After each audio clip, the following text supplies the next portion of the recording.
Aku lebih baik bertakbir 100 kali, ya, lebih baik, lebih aku cintai daripada aku bersedekah dengan 100 dirham.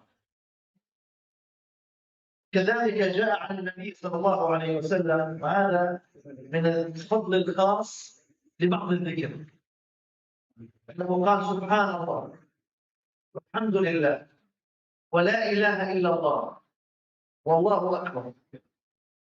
قال هن المعقبات وهن الباقيات الصالحات.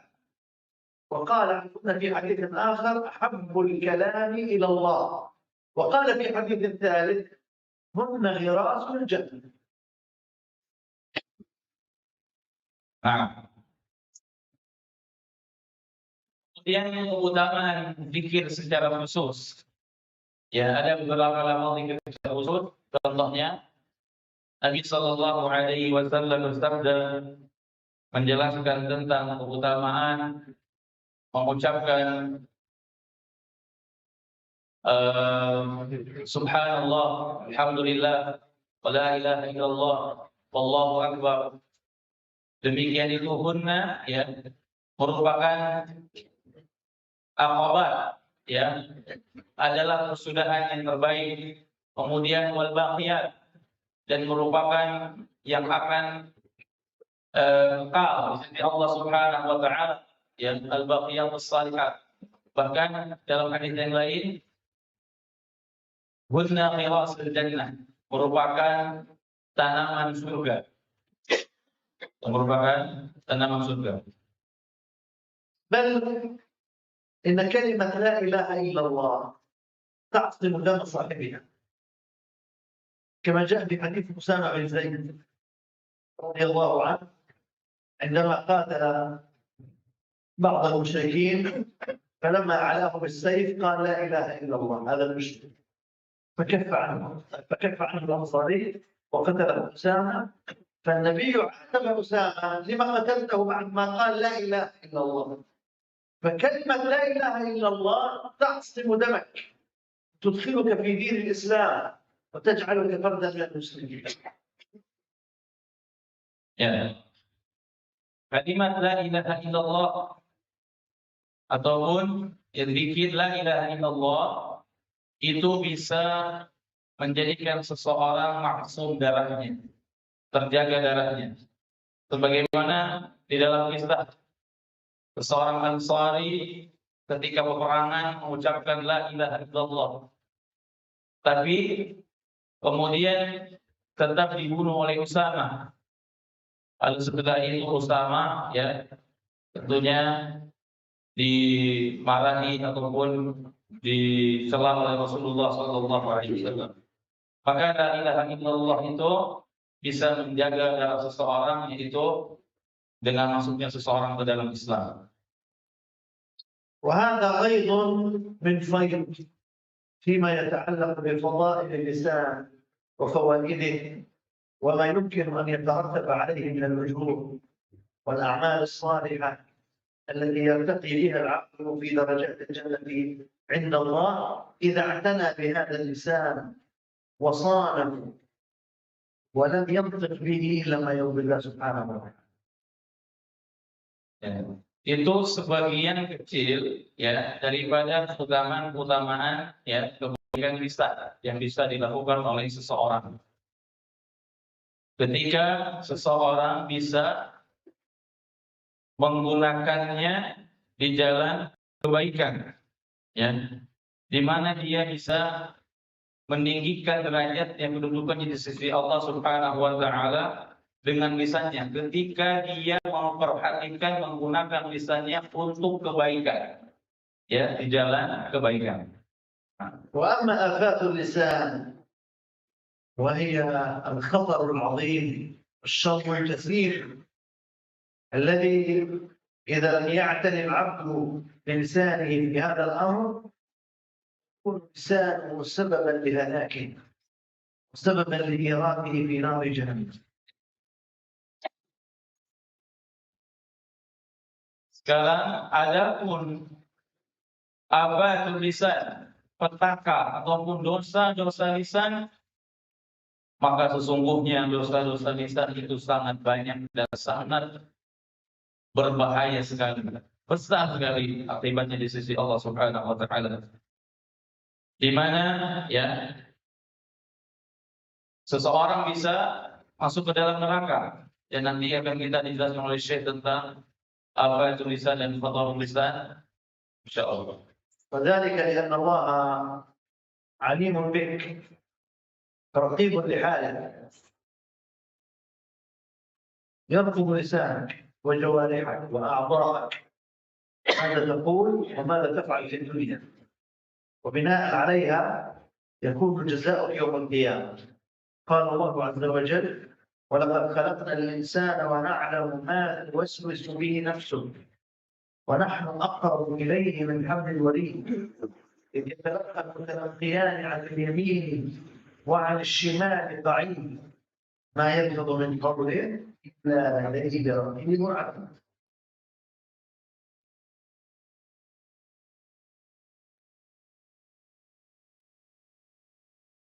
Itu demikian ketika Allah Subhanahu wa taala menjelaskan tentang dosa-dosa lisan. Hal itu karena kecintaan oleh Allah Subhanahu wa taala kepada manusia, agar kita bisa menjaga anggota badan kita, agar kita bisa selamat di dunia dan di akhirat. Sebagaimana di dalam firman Allah Subhanahu wa taala, وَلَقَدْ خَلَقْنَا الْإِنسَانَ وَنَعْلَمُ مَا تُوَسْوِسُ بِهِ نَفْسُهُ وَنَحْنُ أَقْرَبُ إِلَيْهِ مِنْ حَبْلِ الْوَرِيدِ. Dan ingatlah, dan sungguh kami telah menciptakan manusia dan mengetahui apa yang dibisikkan oleh hatinya, dan kami lebih dekat kepadanya daripada urat lehernya. إِذْ يَتَلَقَّى الْمُتَلَقِّيَانِ عَنِ الْيَمِينِ وَعَنِ الشِّمَالِ قَعِيدٌ. Dan ingatlah ketika dua malaikat mencatat amal perbuatannya, yang satu duduk di sebelah kanan dan yang lain di sebelah kiri. مَا يَلْفِظُ مِنْ قَوْلٍ إِلَّا لَدَيْهِ رَقِيبٌ عَتِيدٌ.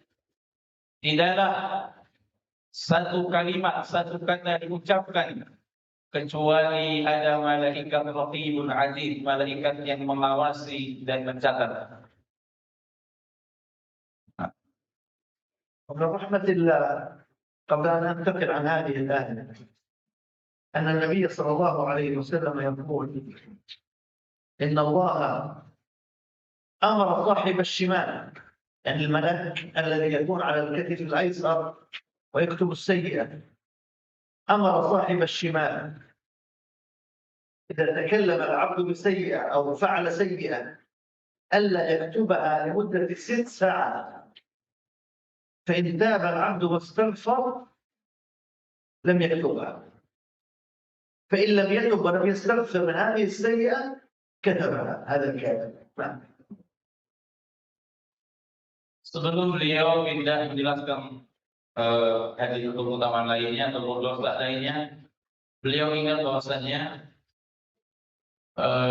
ada riwayat bahwa Allah Subhanahu wa taala, di antara rahmat Allah Subhanahu wa taala kepada hambanya, ketika tadi membaca ayat ada dua malaikat, ya, 'anil yamini wa 'anil shimali qa'id, ya, dari kanan dan kirinya. Ternyata Allah Subhanahu wa taala menyuruh kepada malaikat yang di kiri yang mencatat amalan buruk, memberikan waktu tempo agar tidak mencatat amal keburukannya selama 6 jam. Maka jika selama 6 jam itu dia bertaubat kepada Allah, maka akan dihapus, tidak dicatat. Seperti itu di antara rahmat Allah Subhanahu wa taala kepada hambanya. آفات اللسان التي يجب أن يحذرها الإنسان كثيرة وكثيرة جدا، منها الغيبة، منها الكذب، منها النميمة، منها شهادة الزور، منها الحلف بغير الله، منها اليمين الغموس، منها القول على الله بغير علم، ومنها كلمة الكفر وكلمة الشرك والسب والشتم وغيرها كثيرا جدا.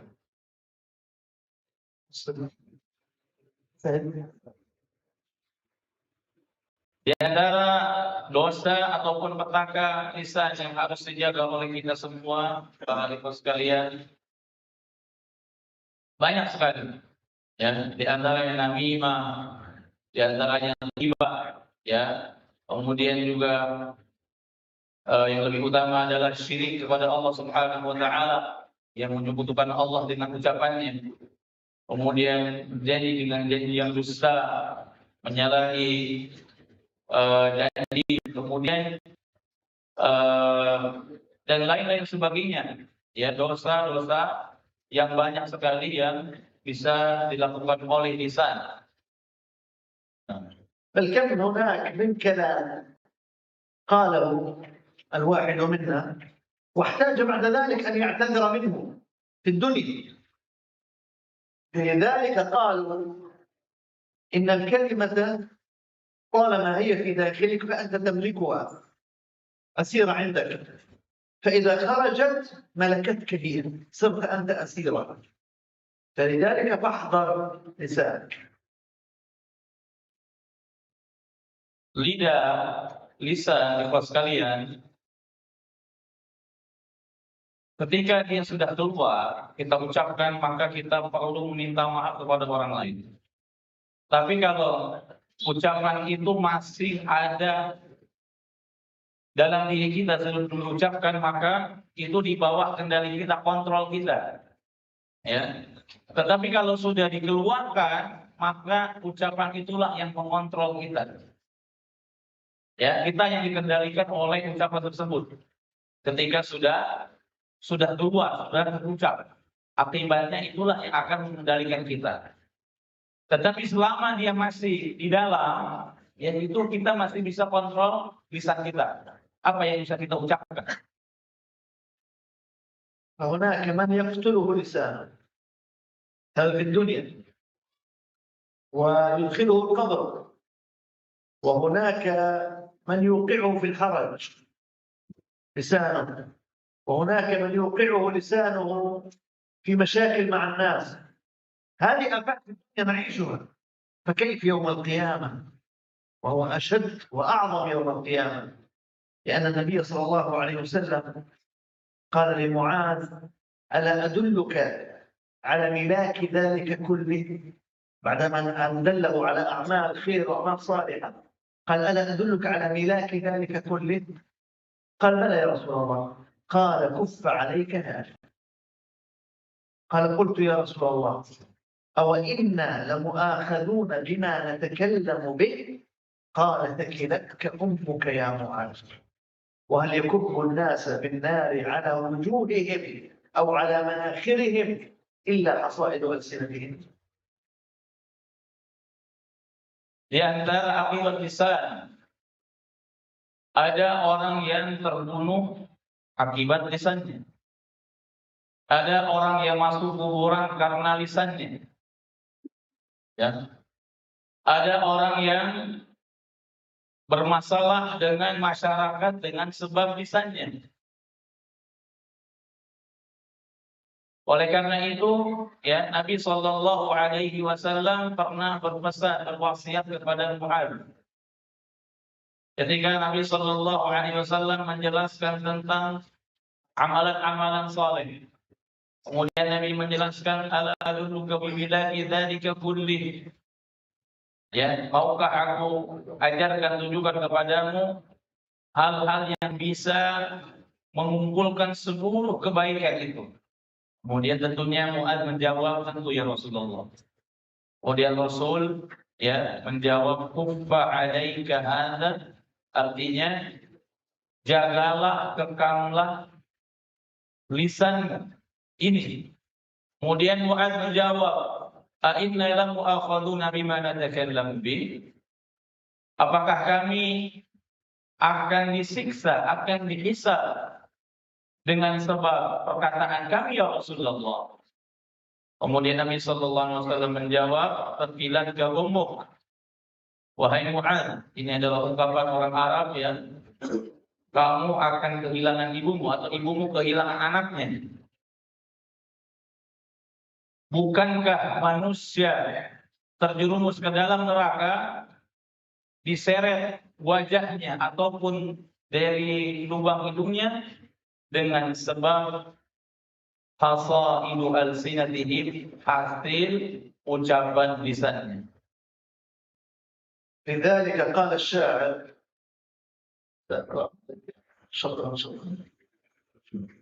قال الشاعر احذر لسانك أيها الإنسان لا يلتغنك إنه ثعبان.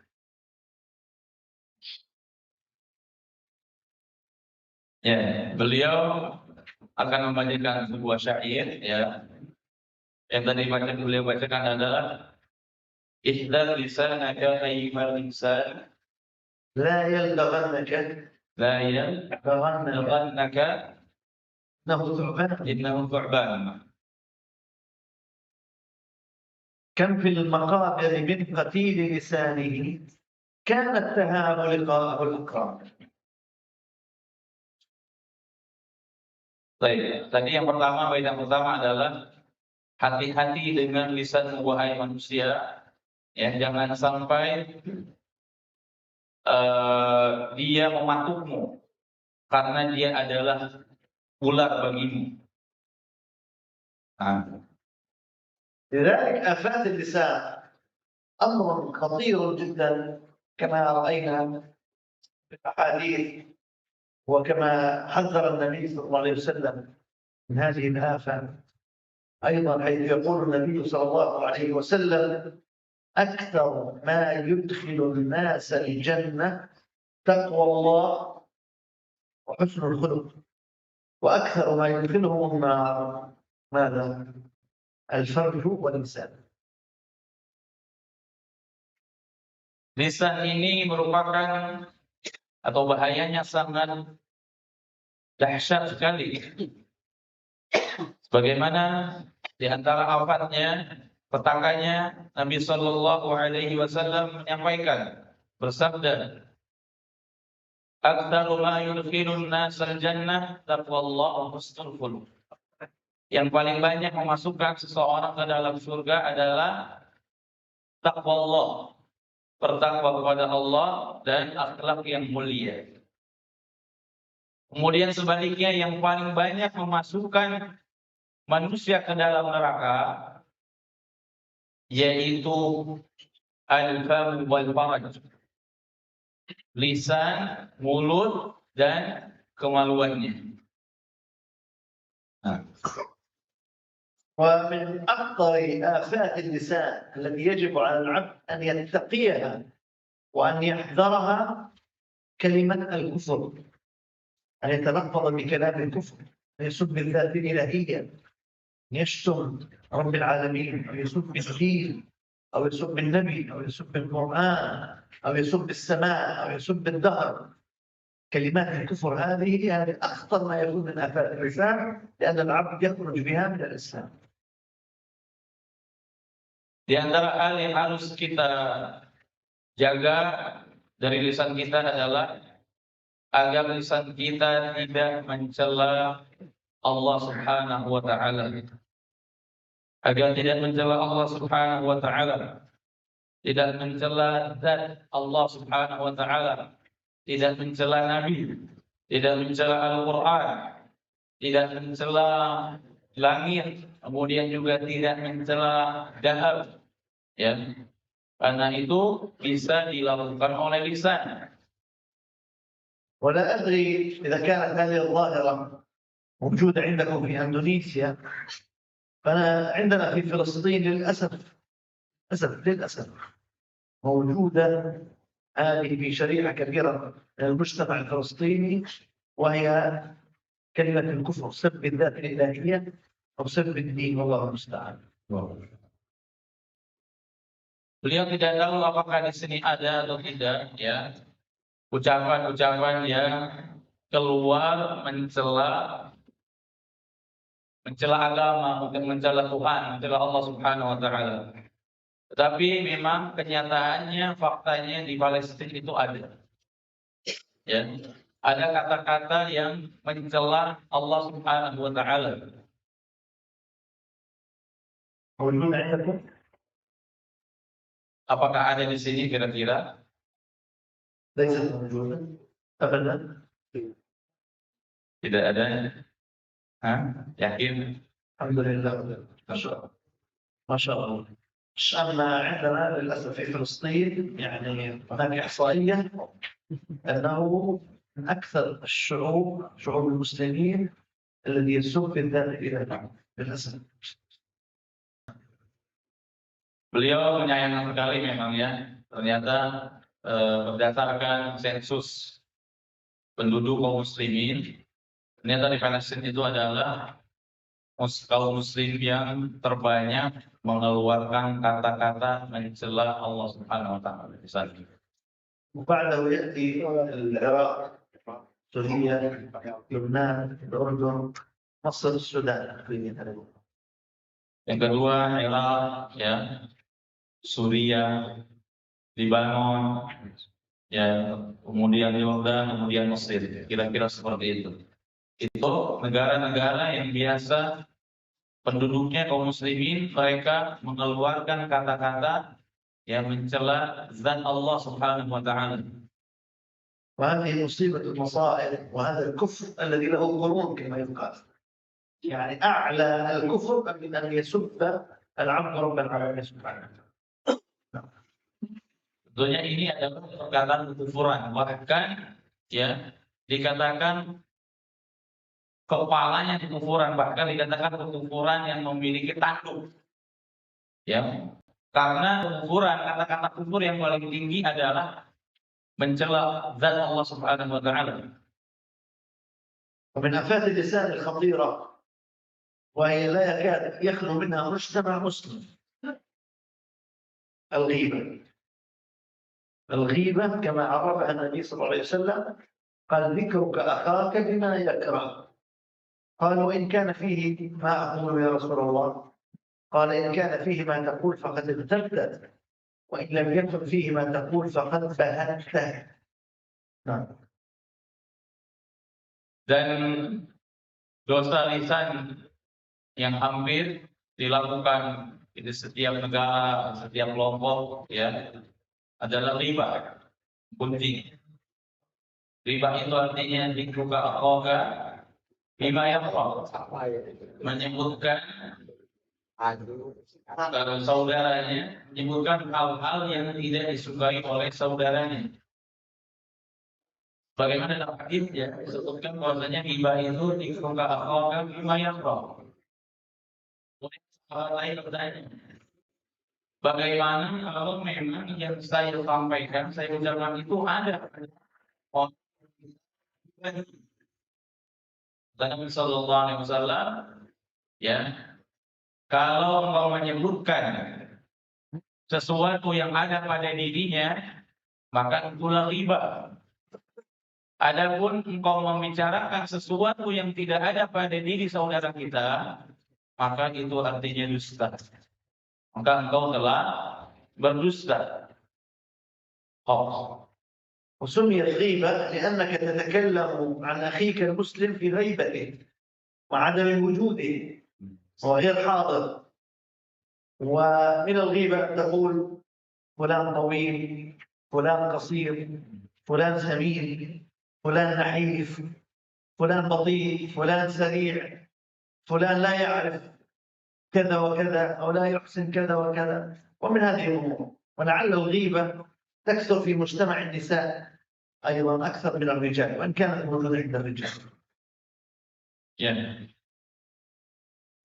Riba itu diambil dari kata ghaib. Artinya ketika kita menyebutkan saudara kita ketika dia tidak ada, itu namanya riba. Dan di antara termasuk perkara riba adalah menyebutkan fulan tinggi, fulan pendek, ya, fulan gemuk, fulan kurus, dan lain sebagainya. Dan ini biasanya terjadi banyak pada ibu-ibu, pada wanita. Ya, perkataannya, tetapi juga pada laki-laki juga ada, kata Syekh. لما عائشة رضي الله عنها ذكرت أمامها صفية، ذكر النبي صلى الله عليه وسلم ذكر ضرتها صفية أم المؤمنين، أن النبي أراد أن يتزوج صفية، فماذا قالت عائشة؟ كلمة لا يمكن لها البالغ كما قلت، قالت يا رسول الله حسبك من صفية أنها قصيرة فقط، أنها قصيرة. قال يا عائشة والله لقد قلت كلمة لو مزجت بماء البحر لمزجته، أي لغير طعم البحر. Hal ini pernah terjadi di zaman Nabi Shallallahu Alaihi Wasallam ketika Nabi berada bersama ibunda Aisyah radhiyallahu anha. Disebutkan nama ya al-madu ya Aisyah itu Safiyah. Sudah menyebutkan bahwasanya Nabi Shallallahu Alaihi Wasallam ingin menikahi Safiyah. Lalu Aisyah menjelaskan, menyebutkan, sudahlah, jangan menikah dengan Safiyah. Safiyah itu pendek, katanya gitu. Kemudian Nabi Shallallahu Alaihi Wasallam ya mengatakan, laqad qulti kalimatan. Sesungguhnya anti Aisyah telah mengucapkan ucapan yang kalau ucapan tersebut dicampur ataupun jatuh ke dalam air lautan, maka air lautan itu akan berubah dengan ucapan tersebut. Ini menunjukkan ucapan yang sangat agung, walaupun hanya mengatakan pendek. وأما الوعيد الذي جاء في الغيبة وعيد شديد، الذين يغتابون الناس ويأكلون لحوم الناس وينهشون لحوم الناس. يقول النبي صلى الله عليه وسلم مررت ليلة أسري بي بقوم لهم أظفار من نحاس يخمشون بها وجوههم وصدورهم، فقلت من هؤلاء يا جبريل؟ قال هؤلاء الذين يأكلون لحوم الناس ويقعون في أعراضهم.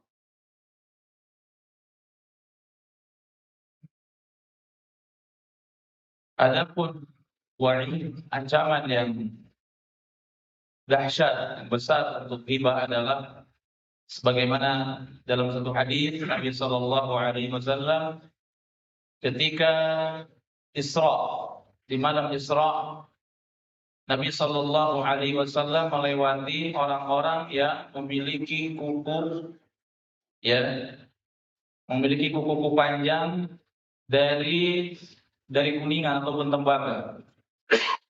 Kemudian mereka mencakar-cakar perut dan dada mereka. Kemudian dijelaskan kepada Nabi Shallallahu Alaihi Wasallam mereka adalah orang-orang yang memakan bangkai dari manusia dan memakan kehormatan manusia. وقد سئل النبي صلى الله عليه وسلم عن امرأة تصوم وتصلي وتتصدق ولكنها تؤذي جيرانها بلسانها، فقال هي في النار. Nabi Shallallahu Alaihi Wasallam pernah ditanya tentang seorang wanita. Wanita tersebut rajin sholat. Wanita tersebut rajin puasa. Wanita tersebut rajin sedekah. Tetapi wanita tersebut ada satu kesalahannya, sering mengganggu tetangganya. Maka Nabi Shallallahu Alaihi Wasallam ketika ditanya tentang wanita tersebut, dia final, dia di neraka. غريب من بعض المسلمين أنه يتورع أن يأكل لقمة لحم خنزير، أو يتورع أن يشرب قطرة خمر، ولكنه لا يتورع أن يأكل لحوم المسلمين ويقع في أراضي يشربوها، مع أن حرمة الغيبة يعني أن الغيبة من كبائر الذنوب والعياذ بالله. Kita dapati mungkin sebagai kaum muslimin ya merasa wara, tidak mau memakan daging babi walaupun sedikit, atau tidak mau menyentuh khamar ya. Tetapi kenapa kaum muslimin tidak wara daripada ya menjaga lisan mereka dari ghibah? Padahal ghibah itu lebih besar, merupakan dosa besar di sisi Allah Subhanahu wa taala. Ya. Min kaba'iril dzunub, termasuk dosa besar. من آفات اللسان النميمة، وبعض الناس لا يفرق بين الغيبة والنميمة. الغيبة شيء والنميمة شيء. الغيبة ذكرك أخاك بما يكره، أما النميمة فهي نقل الكلام إلى الغير بغرض الإفساد، وكلاهما من كبائر الذنوب، الغيبة والنميمة. Di antara dosa lisan yang berikutnya adalah namimah. Sebagian orang tidak bisa membedakan antara ghibah dan namimah. Kalau tadi ghibah menyebutkan sesuatu yang tidak disukai oleh saudaranya, itu ghibah. Adapun namimah adalah naqlul kalam ya ila ghair bi gharadil fasad, bi gharadil ifsad. Menukilkan, menyampaikan satu ucapan kepada orang lain dengan maksud untuk ya membuat kerusakan, membuat onar, membuat masalah. Dia menyampaikan masalah, menyampaikan sesuatu kepada orang lain dengan maksud untuk membuat masalah. يعني تسمع كلمة، تسمع مثلا أخ إنسان تكلم على فلان بيني وبينه، فأذهب إليه وأقول لك الإنسان تكلم عليك كذا وكذا، ماذا يحصل؟ يحصل في قلبه بغض لمن تكلم عنه، فأنا أسدت بينهم. هذه هي النميمة. Contohnya, ketika saya mengucapkan sesuatu ya pada syekh, kemudian syekh itu tentang fulan, misalkan ya, kemudian syekh menyampaikan kepada tadi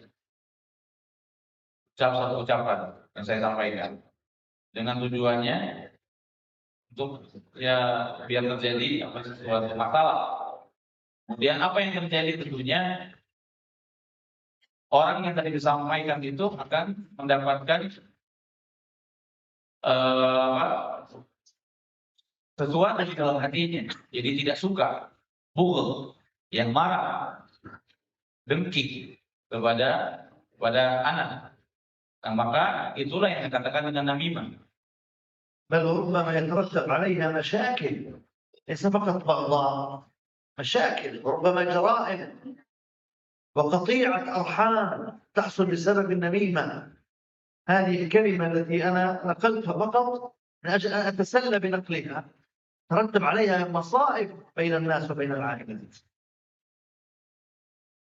Bukan hanya ya kedengkian saja, bukan hanya marah saja tentunya ya.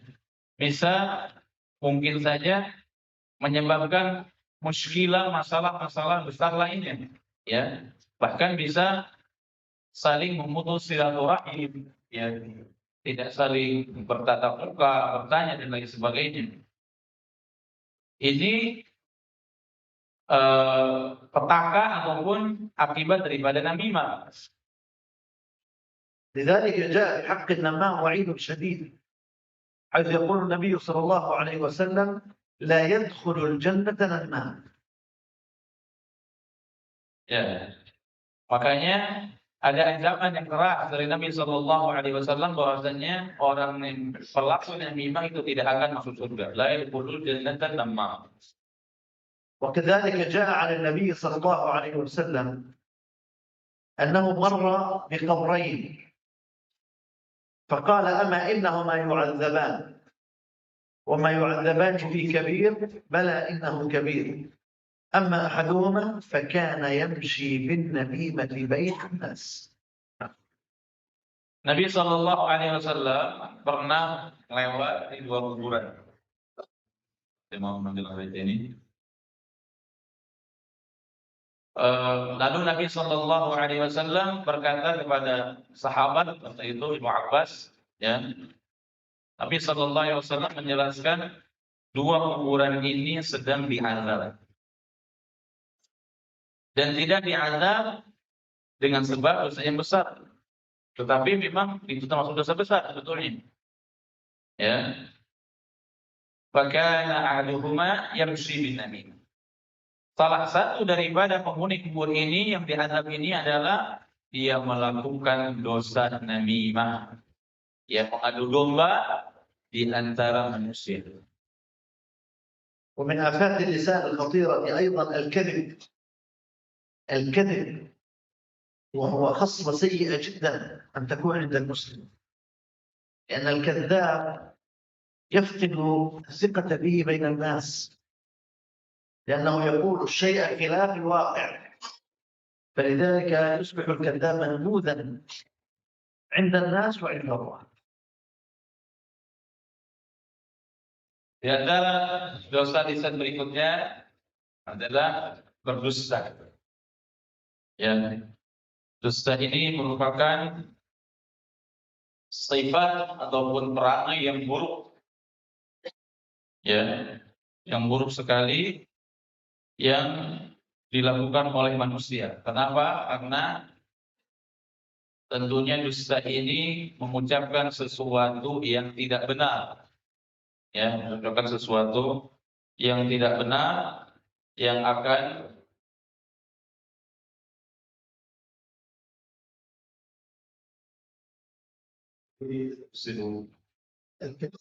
نعم، إذا كذب الإنسان يفقد الثقة به بين الناس، يصبح منبوذا ويعني مبغضا عنده وعند الناس. Ya, tentunya dusta ini akan menghilangkan kepercayaan orang kepada dia. Ya, oleh karena itu dia menjadi orang yang tidak dipercaya. Ya, orang yang sudah dicap oleh manusia. Sehingga memang orang yang dusta itu mendapatkan murka oleh manusia dan juga oleh Allah Subhanahu wa taala. ذلك يقول النبي صلى الله عليه وسلم عليكم بالصدق فإن الصدق يهدي إلى البر إن البر يهدي إلى الجنة ولا زال الرجل يصدق ويتحرى الصدق حتى يكتب عند الله صديقا وإياكم والكذب فإن الكذب يهدي إلى الفجور وإن الفجور يهدي إلى النار ولا يزال الرجل يكذب ويتحرى الكذب حتى يكتب عند الله كذابا. Nah, Nabi Shallallahu Alaihi Wasallam menjelaskan dalam satu hadis, ya, hendaklah kalian berucap dengan benar, karena kebenaran itu, jujur itu akan membawa kepada kebaikan. Dan kebaikan itu akan mengantarkan seseorang ke dalam surga. Dan seseorang akan terus dia berusaha untuk berkata jujur sampai dia dituliskan dicatat oleh Allah Subhanahu wa taala menjadi orang yang jujur. Dan sebaliknya, janganlah kalian, ya, tinggalkanlah oleh kalian dusta. Karena dusta itu bisa mengantarkan kepada kefajiran, ya, dan kefajiran itu akan mengantarkan kepada neraka. Seseorang itu kalau sekali dia dusta dan dia akan terus dia berusaha untuk dusta sampai dia dicap, ditulis sebagai seorang pendusta. ومن آفات اللسان الخطيرة أيضا الحلف الكاذب يسمى باليمين الغموس، أن يحلف المسلم كاذبا على الشيء، ويسمى اليمين الفاجرة واليمين الغموس، وسميت غموسا لأنها تغمس صاحبها في نار جهنم والعياذ بالله. Yang berikutnya adalah dosa lisan, al-haliful kadhib, yaitu janji palsu.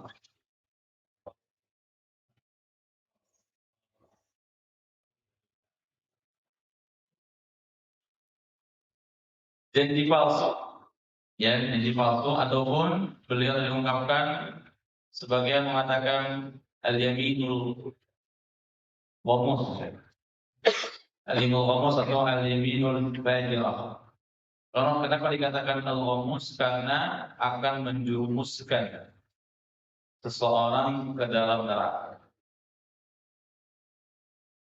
وكذلك ليس فقط اليمين الغموس، وأيضا اليمين التي يحلف فيها العبد بغير الله، يحلف بالحجر، بالشجر، يحلف بالنعمة، يحلف بالأمانة.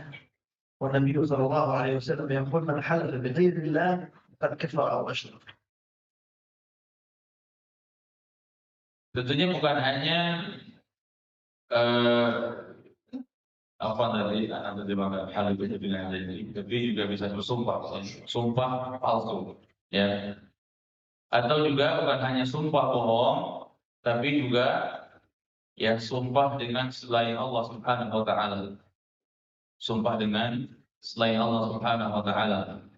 Bisa sumpah dengan nabi, bisa sumpah dengan dengan amanah, bisa sumpah dengan nikmat. Itu semua itu termasuk sumpah dengan selain Allah Subhanahu wa taala.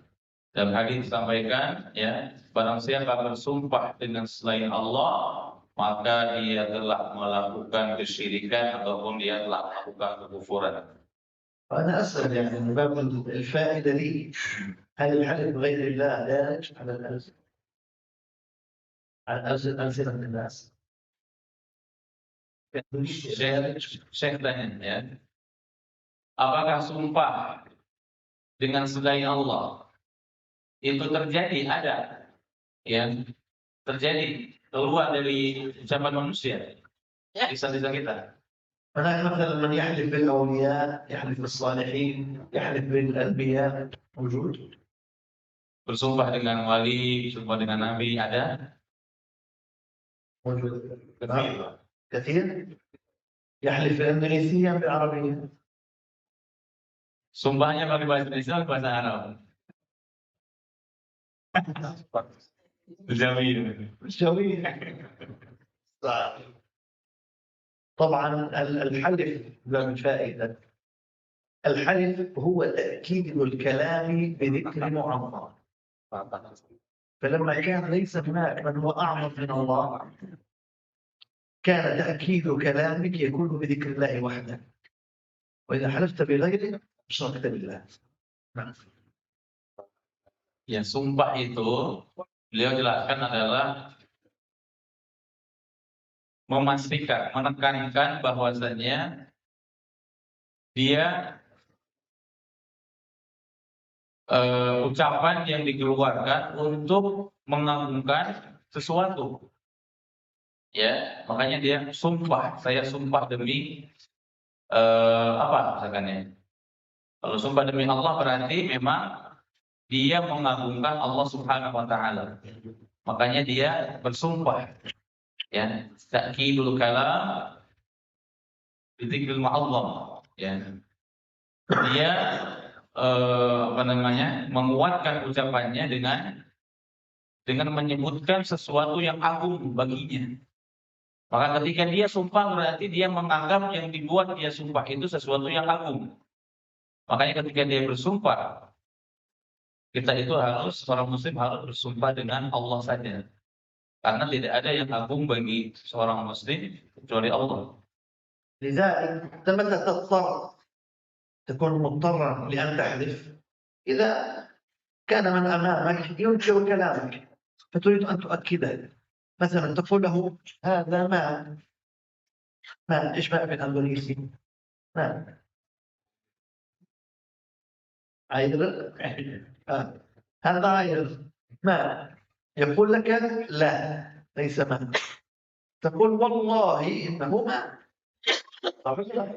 تؤكد كلامك بذكر الله، بذكر الله، تقسم على كلمة. فلذلك لا يجوز أن يجعل شيء مكان الله في تأكيد الكلمة.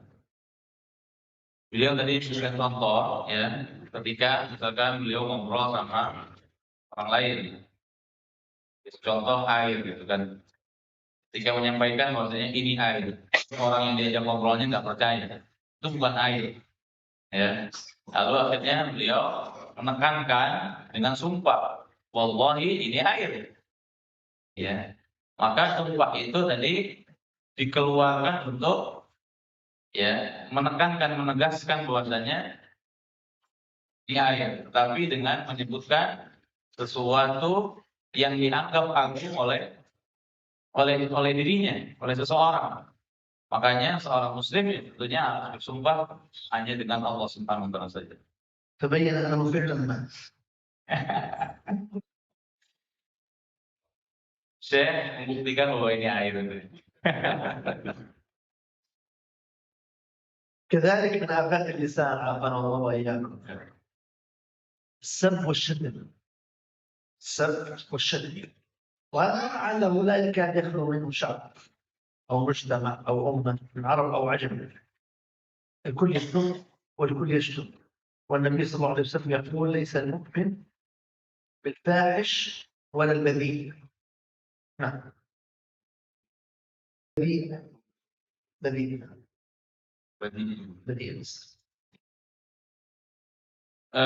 Dosa lisan berikutnya adalah as-sab wa syatam. Itu mencela, mencaci. Cela atau mencaci, dan ini ya sangat disayangkan terjadi di mana-mana, ya, terjadi di manapun ini, mencaci dan mencela. Sedangkan Nabi Shallallahu Alaihi Wasallam menyampaikan seorang mukmin itu bukan orang yang keji dan juga orang yang suka mencaci. من هذه السباع والشتائم كأن يسبه، أن يطلق عليه اسم حيوان مثلا، يقول له البعيد، حمار، كلب، قرد، أو يسب أباه أو يسب أمه. النبي صلى الله عليه وسلم يقول إن من أكبر الكبائر، إن من أكبر الكبائر أن يسب الرجل والديه. قالوا كيف يسب والديه؟ قال يسب أباه فيسب أباه، يسب أمه فيسب أمه، يعني يكون سببا في شتم والدي نفسه. Di antara bentuk mencela, mencaci, itu biasanya menggunakan nama-nama hewan. Ya, ada yang pakai nama tadi disebutkan nama-nama hewan, ya, anjing dan lain sebagainya, ya. Itu nama-nama hewan untuk mencela seseorang. Dan termasuk dosa yang paling besar adalah mencela kedua orang tuanya. Dalam satu hadis disampaikan bahwasanya bagaimana seseorang bisa mencela kedua orang tuanya. Ya, mencela kedua orang tua itu bisa terjadi ketika seseorang mencela orang tua orang lain. Kemudian orang lain tersebut balik mencela kedua orang tua, dan itu termasuk dosa besar. من آفات اللسان وهي كثيرة وكثيرة جدا، ولعلنا نختم إن شاء الله بها. من السب والشتم الذين فيه اللعن يدخل من السب والشتم اللعن. فاللعن أيضا محرم. معنى اللعنة الطرد رحمة الله. إذا أنت لعنت إنسانا فكأنك تقول طردك الله من رحمته. لذلك من هو الملعون من مخلوقات الله؟ الشيطان. قال الله لعنه الله. الشيطان ملعون إبليس لأنه مطرود من رحمة الله، فلذلك لعن المسلم للمسلم لا يجوز. والنبي صلى الله عليه وسلم قال ليس المؤمن باللعان، واللعن يكثر عند النساء أكثر من الرجال. Sudah saya sampaikan, mungkin beliau tutup ya dengan menyebutkan dosa lisan yang lainnya. Ini sebetulnya termasuk kepada mencela sebuah syaitan, yaitu laknat, melaknat dengan lisan. Laknat artinya menjauhkan seseorang dari rahmat Allah, ya, menjauhkan seseorang dari rahmat Allah. Karena ketika seseorang kamu terlaknat, ya, ketika dia menyebutkan kamu terlaknat, artinya kamu, ya, tidak dirahmati oleh Allah Subhanahu wa taala. Itu adalah arti daripada laknat, melaknat. لذلك جاء أن امرأة كانت تريد أن تسافر مع النبي صلى الله عليه وسلم على ناقة، فهذه الناقة يعني أرادت أن تقودها فلم تنقذ لها الناقة فلعنتها صاحبتها، لعنتها، فقال لها رسول الله لا تصحبن هذه الناقة. ليه؟ قال لأنها ناقة ملعونة، لا تصحبن ناقة ملعونة. وزوج لعنها للناقة كان سببا في عدم لعن النبي للناقة لأنها لعنتها صاحبتها. فلذلك الإنسان يتقي الله ولا يلعن، لأن اللعن ليس من صفات المؤمن.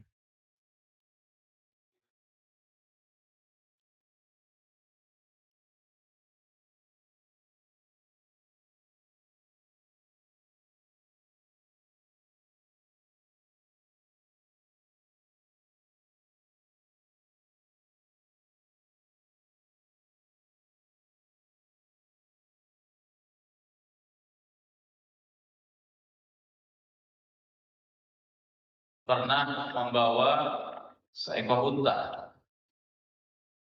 Kemudian karena untanya tersebut susah untuk dikendarai, dinaiki, kemudian perempuan itu mencela ataupun melaknat unta tersebut. Maka Nabi Shallallahu Alaihi Wasallam, ya, menyampaikan, janganlah kamu bersama dengan unta yang terlaknat. ذلك أكبر خطأ نجد بعض الآباء أو الأمهات يلعنون أولادهم، الأب يلعن ابنه، الأم تلعن ابنتها، فلعل استجابة تحصل مع هذا الدعاء عليهم فيحصل الضرر لأبنائهم بسبب هذه اللعنة إذا لعنوا أبنائهم وبناتهم. فإياكم أن تلعنوا أبنائكم. إذا أخطأ ابنك لا تلعنه، ربه، حرص عليه، ارفق به. والمرأة كذلك إذا أخطأت ابنتها لا تلعنها، وإنما تعاملها باللطف حتى يعني تخرجها من الخطأ الذي. Yang mungkin terjadi dalam laknat adalah yang harus dihindari ketika orang tua melaknat, ya, putranya ketika melakukan kesalahan kemudian melaknat anak-anaknya, putranya. Ini jangan sampai terjadi, ya. Ketika mendapati kesalahan anaknya, maka dia bersabar, dia mendoakan putranya. Jangan sampai keluar kata-kata laknat dari, ya, lisan kedua orang tuanya. وأنا أسأل هل اللعن عندكم موجود في اللغة الأندلسية؟ هناك لعن؟ Laknat apakah ada di Indonesia? ها؟ كيف اللفظ؟ كلمة ما هي؟ Gimana lafadznya biasanya? مثلا تلعن هذه كيف تقول؟ Nah, kalau ini kita melaknat ini, كيف تلعنها؟ ملعونة غلط. كيف؟ ماذا تقول؟ gimana ya mengungkapinya kalau kita nggak suka kemudian kita laknat isu ini? قل يلعن. عندنا يقولون يلعن كذا، يلعن كذا، يلعن كذا كذا. ماذا عندكم تقولون؟ أو يقول الذين يلعنون لسانك Kalau di Arab bilang il'an katanya. Laknat dia gitu. Kalau di kita gimana bilangnya?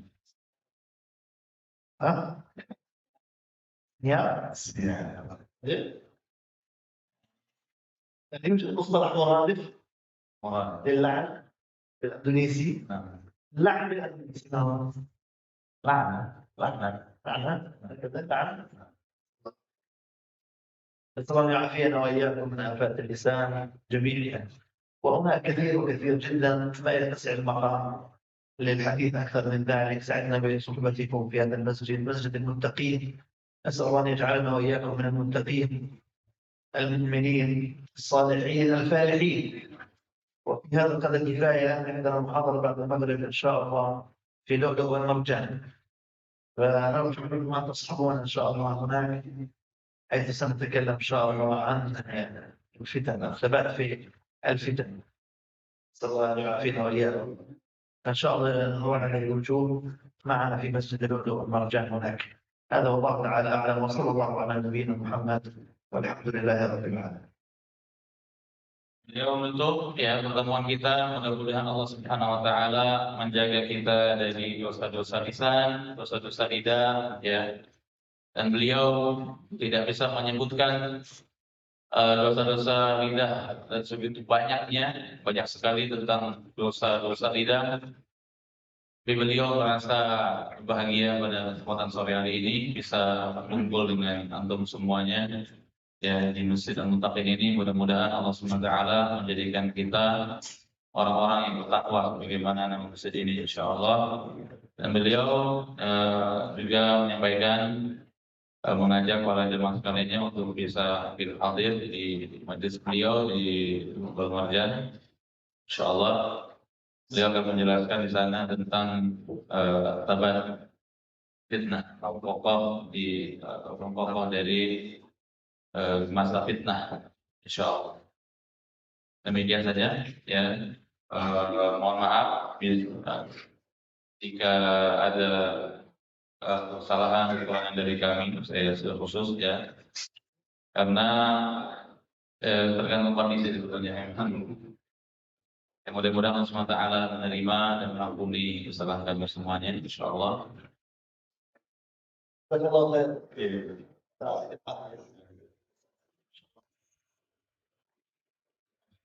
Ya,